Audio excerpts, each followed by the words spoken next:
All right, I have the rock star duo of Pace and Kylie with me today. These two are personal growth experts. They're located out in Oregon. How are you two today? Fabulous. Superb.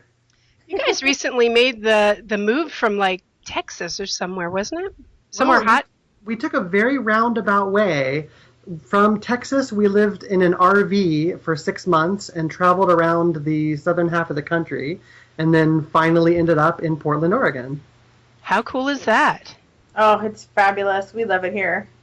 That is so cool. And you said the weather's awesome. I don't know why I've always gotten Portland's weather confused with Seattle's. No, no, their weather is very similar. It's just that we're coming from Texas.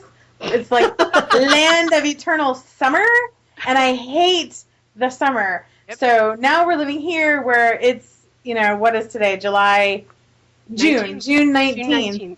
And I'm wearing jeans and socks and a jacket because it's chilly. It's the awesome. best thing ever. And I'm the only Portlander who will tell you it's the best thing ever because by now everyone else is ready for some sun. Yeah. But I am just soaking it up. I love it. That is awesome. That is really awesome. And we have a cool music scene out there. New Driven has lots of bands from the area, so that's really awesome too. All right, here's their bio. Pace and Kylie help spiritual world changers live wild, crazy, meaningful lives. Pace is a pathfinding coach, a bi-poly trans gamer geek, a spiritual misfit, and a tournament-level dance revolution player. Kylie is an idealistic storyteller, photographer, HSP witch who wears fantastic stripy socks and believes in fairies.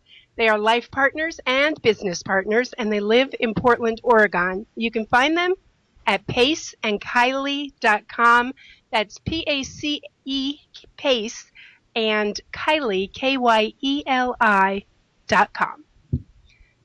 All right. Thank you. Yay. Perfect. And for the record, this is Pace. And this is Kylie. So now you know our voices.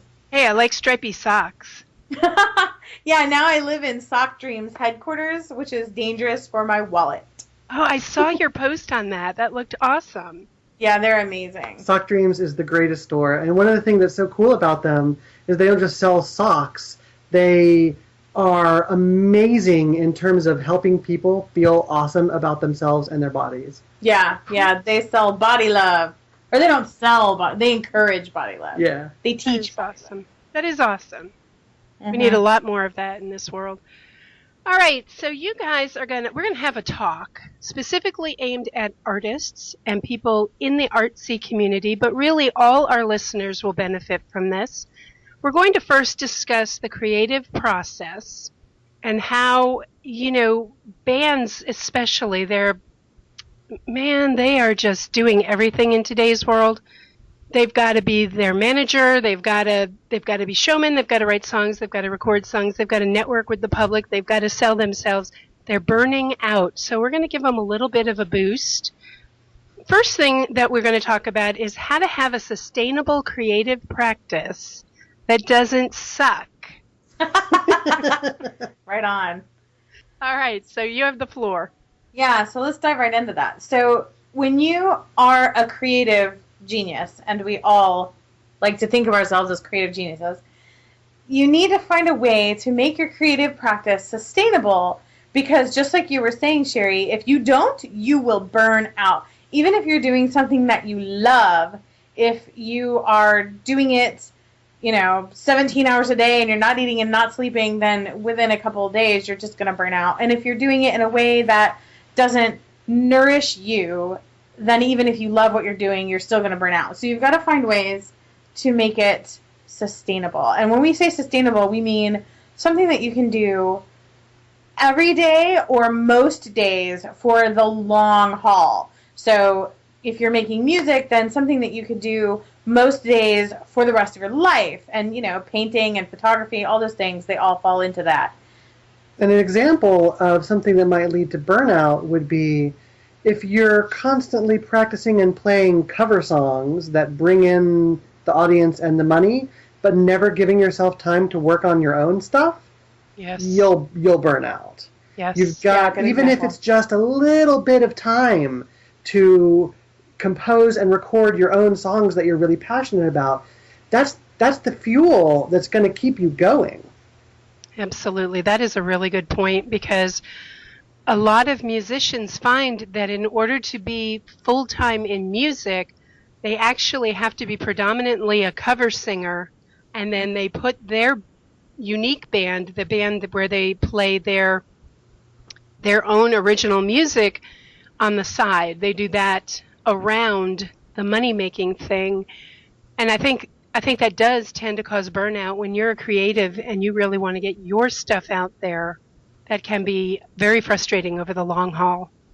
Yeah, and it's not too different from what all different kinds of creative entrepreneurs face. You've got something that brings in the money and something that you're passionate about, and you want to figure out how to do them together, but there's often this uncomfortable limbo kind of place where you're not quite there yet, and you don't want to take the leap because you're afraid you're going to fall flat on your face. Yep. But you also don't want to just put your dreams on hold forever. There's this book called What Do I Want to Do with My Life? And I forget the author. How embarrassing. But it's really good.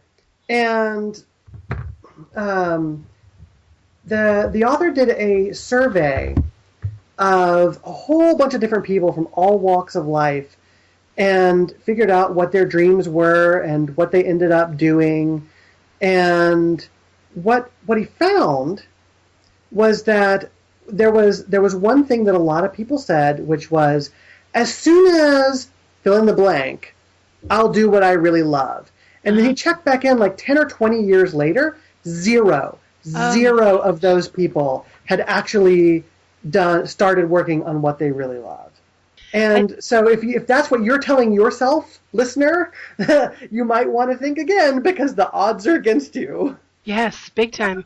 Like 100%. That's crazy. And the thing that I hear a lot is, when I win the lottery, I'll do this. Or I've even said it, if I win the lottery, of course you have to buy lottery tickets to win, which I never do. So, but probably, maybe I won't win. But that may be the first step of your problem right there. But the thing is, you probably won't. You probably, even if you win, you probably won't. There has to be a drive that comes from some other place. Right, and there was a study done on lottery winners, and it's like within some 6 astronomically months. short 6 months, yeah. So within 6 months, they're right back to the happiness level that they were at, whether they were happy or unhappy before they won the lottery. It only takes you 6 months for millions of dollars to stop making a difference in your life. Yeah, I totally believe that. And it's the same with losing limbs. Yeah, they did the same study because it was a happiness study. So people who've suffered traumatic disabilities, like losing a limb, also return to roughly the same happiness level they were at before their trauma. It's not about what is happening to you in an external sense. And this is going to bring us home to how to have a sustainable creative practice that doesn't suck. It's not about what's happening to you. It's about what you are doing and what your attitude is. Awesome. So making space for your art, no matter what your art is the only way you're ever going to make any art. Yes. Yes. Yes. So that is this fantastic, I used to work with writers, and writers have a tendency to say, I don't have any time to write. But their livelihood depends on having time to write. So the only way you're going to ever write, if you're a writer, or make music if you're a musician, or whatever, is if you actually make time to produce that art. So an easy, simple thing that you can do if you find that you're not having enough time is tie it to something else you already do. Like brushing your teeth. I'm going to assume, because it squicks me if you don't, I'm going to assume that everyone brushes their teeth at least once a day. So brush your teeth and then spend 5 minutes working on your art. Make music. Take a couple of pictures. write a couple paragraphs, paint half a painting, whatever it is. And if you're thinking 5 minutes is not nearly enough, it's so much better than 0. It's so much better than 0. And a lot of times what will happen is you brush your teeth and then you're like, okay, 5 minutes. It's time for my 5-minute practice. And then you actually give yourself more time, like 10 or 20 or an hour or whatever, because you just need an in. You need a little bit of push to get started. And then you're like, oh, right, I love this thing. Why have I not been doing this thing? Yeah, and so tying it to a habit that you already have helps you make a little bit of space for it. It's like putting your foot in the door. Then you can just go inside. Yep. Oh, that makes so much sense. Part of it is the perfection thing, I think, that Right. a lot of artists have, which is if I don't have the 3 hours straight of solid silence, then I can't do this. And the fact is, you can find ways. We can do anything if we expand our thinking to it, and we're the Right. ones that hold ourselves back. I get that in my own life. I see that all the time. And that 5 minute just seems like such a no-brainer. Just Right. give myself permission to just take 5 minutes. And all of a sudden, you'll find yourself easily rearranging time and things that you thought were so important Right. that you can shuffle to make things that truly are. Right. And then the backup piece of this is make it easy. Like get set up already. Where, for example, painting is a really good example. My dad is an artist, and he used to complain that, he works all day. He has a day job, and then he would come home, and he's too tired to get out his paints and set up his easel and get a canvas and blah, blah, blah. So I bought him this little bitty blank notebook and a set of matte pencils. It's like, just doodle. Just doodle for 5 minutes. It doesn't have to be this major production. But if you want to paint, and painting is what you really want to do, then find a space in your house where you can set up an easel, have a canvas sitting on it, and a little bitty shelf with a handful of paints, so that you don't have that excuse. If you're a musician, have your music book and your pencils sitting out. Yep. So that for that 5 minutes, you can just pick up that notebook and start writing. And you don't have that whole, well, now I got to sit down and find my notebook, and I don't know where a pencil is, and blah, blah, blah. And that is an argument against the, 5 minutes? If all I get is 5 minutes, it'll take me 5 minutes just to get set up. Right. No. Set yourself Set up up ahead of time. and leave it out. Yeah, so I'm a photographer, and I get into this but I have, it's so hard, blah, blah, blah. So I finally was like, all right, you know what? My photography does not rely on my big fancy camera. I can take pictures with my iPhone anywhere I go all the time. And if I want to take my bigger fancy camera, then I can, but I can't let that be the depending factor on whether or not I'm going to take a photo that day. And Awesome. having extra batteries for the big fancy camera prevents me from saying, but I ran out of batteries, so I might as well not even try. No, I have 3 batteries. 3. There's no excuse for me ever to run out of batteries. There's always one in the charger. It's just, you've got to have this set up, because we creative types are extraordinarily prone to procrastination and to talking ourselves out of doing what we love. Because society as a whole, in a bigger problem, which we won't dig into too far because it would take forever. I could just rant about it forever. Society doesn't reward creativity. It's not hard work enough. Yeah. Well, And not we're only that, shifting. but I don't think the individual is so celebrated. They'd much rather, it's much nicer to keep us as a bunch of sheep. Right, Yeah. exactly. Cog in We the start machine. using our own brain, we're a little too dangerous. Mhm. Right, exactly. And so the creative type isn't really rewarded or lauded. Yeah. And that's shifting. Our culture is really shifting toward, people are tired of being cogs and machines, and so we're shifting toward this creativity thing, but it's still really hard. So as a creative person, you have probably grown up around people who have told you that your work is not ever going to make any money in the world, so what's it good for? Or that it's time consuming and useless. These are things that we hear as creative people. Or and only the most talented will ever succeed, and you're not it, so why bother? right, there will always be somebody more talented than you. You might as well give up. And that's all total bullshit. but it's this hurdle that we have to get over. So anything that you can do to lock your practice into something that you already do, like brushing your teeth or making dinner or whatever, and then making it super, super easy so that you don't have any excuses to not do it. So kind of create what I would call a sacred space just for the art. If you're a guitarist, Exactly. it could be a stool, the guitar, the picks, whatever. It's just a little spot within a spot, a tiny corner of the living room, but it's your sacred space. That's where you practice. Yeah, exactly. Very cool.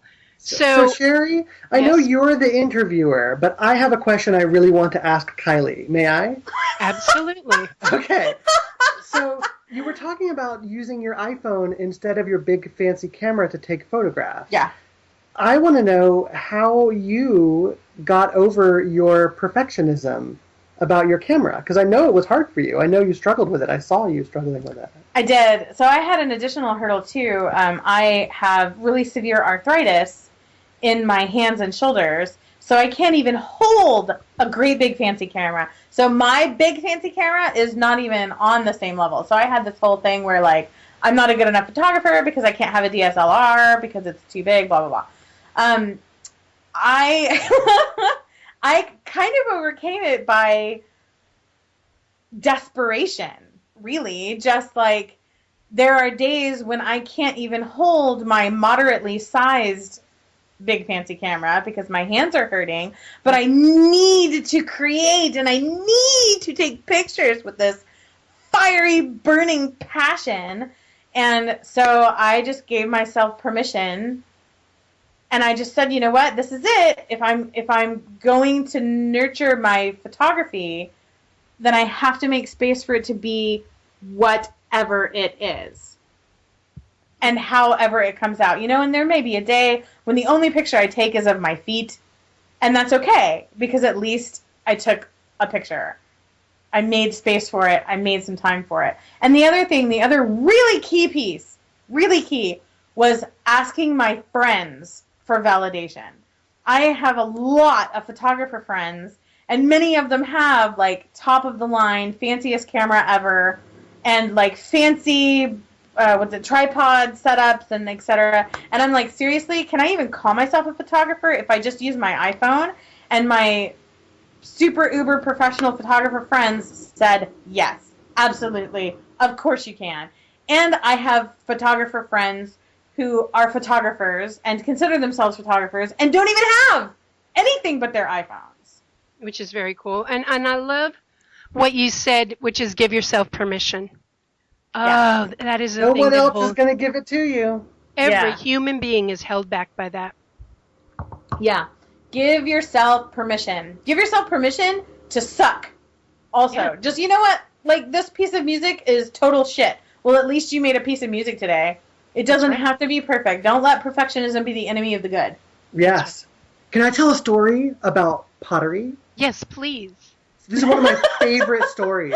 So I could tell this story at this point. There's this pottery class, and they decided to do an experiment, and they divided the students into two groups.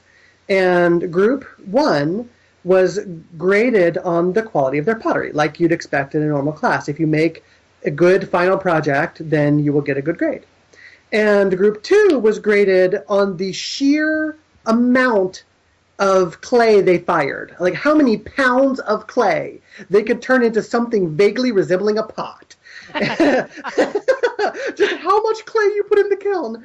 And that the quantity-based group made better pots because they got more practice. Because group one was paralyzed by perfectionism. They're like, I've got to do this right because I'm getting graded on it. So they didn't get enough practice. They didn't have an outlet for their creativity, and they just didn't learn as much as the group that was just like, who cares if it's utter crap? Let me just do it some more. Make more pots! Yeah. So make more pots, whatever your pots are. If make it's all the pots. Yeah, if it's crappy music that everyone else calls noise, make it. If it's like crazy art that looks like ink splotches, make it. Whatever your pottery is, you've got to do it if you're going to find what sings to you. Well, That's and not awesome. only if you're going to find what sings to you, but also to make better stuff. Yeah. We get better the more we practice, even if our practice looks like crap. Absolutely. That's such a good point. Listen, I want to talk more. Let's cut to a song and we'll come back and we will discuss how to find your peak creative time. Awesome. All right, we are back with Pace and Kylie, and we're now going to talk about finding your peak creative time. This isn't easy for everybody, and I can tell you that I get better as the day goes on. And anytime after, I'm up till 2 or 3 in the morning because I get better and more alert the later it gets. That does not work with the real world, so I had to drop out of the real world and find other ways to survive. Freelance writing and stuff, because I'm not me at 9 o'clock in the morning. And honestly, I think if mankind was meant to see the dawn of the day, it would have been pushed back later, maybe around noon, perhaps lunchtime. So. Yeah, so everybody's peak creative time is different. There are morning people. They exist. They exist. You may not know any of them, Sherry, because they're asleep by the time you get up. But yeah, everybody's peak creative times are different, and sometimes you'll have multiple peaks. Sometimes people they're really creative when they first get up, and then again in the afternoon, but not in between. They have a slump, or all sorts of different things. There's many different creative times as there are people. But the way that you can find yours is by experimenting and by not judging yourself. It's really easy to slip into, for example, say that you've got kind of a 9-to-5 job, and you experiment a little bit, and one of your days off, you find that your peak creative time is 9 to 5. And you're like, well, shit. I'm busy. I don't have any time to do anything creative when I'm at my job. So it's easy to get into to just feel stuck and frustrated, and to let that just put a big block on your creative process. But like we were talking about earlier, if you have the 9-to-5 job and the 9-to-5 peak creative time, then the best thing that you can do is just do it in increments. Like take a break. Most people get 5 to 10, 15-minute breaks. If you don't smoke, take a non-smoking break and make a little bit during your break. Make some during your lunch. Plan to have an hour for lunch if possible, and then eat for 20 minutes, because really it doesn't take us much longer than 20, 30 minutes to eat lunch. And then spend the rest of your lunch using your creativity. And this ties back in with what Kylie and Sherry were talking about earlier with sacred space. Right. If you can create yourself a little sacred space in the break room or wherever you're going to be during your peak creative time, if it's not at home. Right, even in your cubicle or even in your car. Yeah. Just a little bitty sacred alcove for you to do a little bit of creativity, that will help so much. And you can get that sacred space ready during your non-peak time. You can just say, okay, well, let me get everything ready. And then when you have your precious peak creative time, then you're ready to go. Have there ever been any studies that you're aware of that maybe show that those people that need to create and don't have more health problems or anything of that nature? Does it cause stress when you're not fulfilling that part of you? I know that it does, but I don't have the references for the studies. But I know that it does. Yeah, we see it in our clients all the time. And in ourselves. Like I was talking about earlier, if I didn't find a way to get my photography out, then I just kind of freak after a couple of days. I have a couple of days of irritated, where I'm irritated at everything, and then I just get depressed. Yeah. And since everything is psychosomatic, your depression and your frustration affect your body.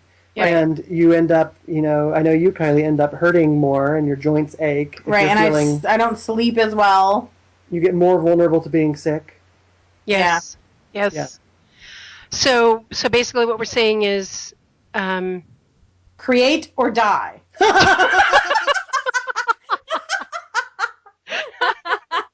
yes, that's one way of putting it. Sooner, I guess. Create or die sooner. But this is why creativity is important for people. Mm-hmm. It's not just because you're fulfilling this part of your soul that needs an outlet, but it has such bigger implications on your relationships, on your health, Right. just on your whole total well-being. So why would you say creativity is important for the world? This ties into what we were talking about earlier with society undervaluing creative people. We are in this shift, and our culture, our world is shifting from one of everyone needs to be a cog in the machine to people being really tired of that. And the world is in this critical place where we need examples of living your dreams, and we need examples of people who shine and who don't follow the status quo and who don't let the man get them down. We need to see it. And we don't need more cover bands. We need to hear your original voice. We need you to get your stories out into the world, whether you're writing them or singing them or playing them or painting them. That is true. Yeah. Yeah, we need to see it. We need to see it. Kids need to see that it's possible. Adults need to see that it's possible. We've had clients that are doing this kind of work from, as young as in their early 20s, but all the way into like their late 60s. Right. We had one client who was in her 70s. Like, people are burning for creativity and to know that it's okay to be themselves and true to themselves. And every person, every single person on this planet is creative in some way or another. And getting that out and shining that into the world, that is how we're going to create change and shift into a paradigm of connection and creativity. Oh, I love that. Connection and creativity. Yeah, super important. Yeah. And, and I have to think that everybody is creative in some way. This isn't just for musicians. This is for the entire audience listening, because creativity rears its head in a million different ways. You may be really good at coming up with pithy tweets, 140 characters, but you're the god of that, and you can help promote a band. You can help promote people you know. Who knows what you can do with that? Be creative. We haven't begun to scratch the surface of what is possible in the world. Right. I mean, there's a guy on Twitter who all he did was start tweeting the inane things that the two women that live above him were saying. Like, he has two completely ridiculous, 20-something stereotypical girly femme upstairs neighbors. And he started tweeting the ridiculous things that they say, and now he has a book. And I mean, that's his creativity. Like, he just was like, one night, he's like, all right, I'm tired of hearing these chicks say these stupid-ass things. So he started tweeting them, and now he's famous. Like, your creativity is just going to come out and show up in weird ways, and it's going to change the world. And even if all you ever do is make somebody laugh, that's beautiful. And even if you only ever help one person by shining your light and being creative, that's beautiful. And all we need is that. If every single person on the planet helped only one person, we are all helping each other. And that's a beautiful thing, because we are one. I love that movement, the one movement. Yeah. We are one. And the ripple effect is real. Again, if people want to find you, let them know where to go. paceandkylie.com. Any way you spell it, it'll probably end up at us. Awesome. So I love the fact that you've just given us all permission to be creative, permission to take time for our creativity, and permission to be our unique selves, unlike anyone else. Absolutely. Please, I'm begging you, be your new unique self. Very cool. All right. Thank you so much. We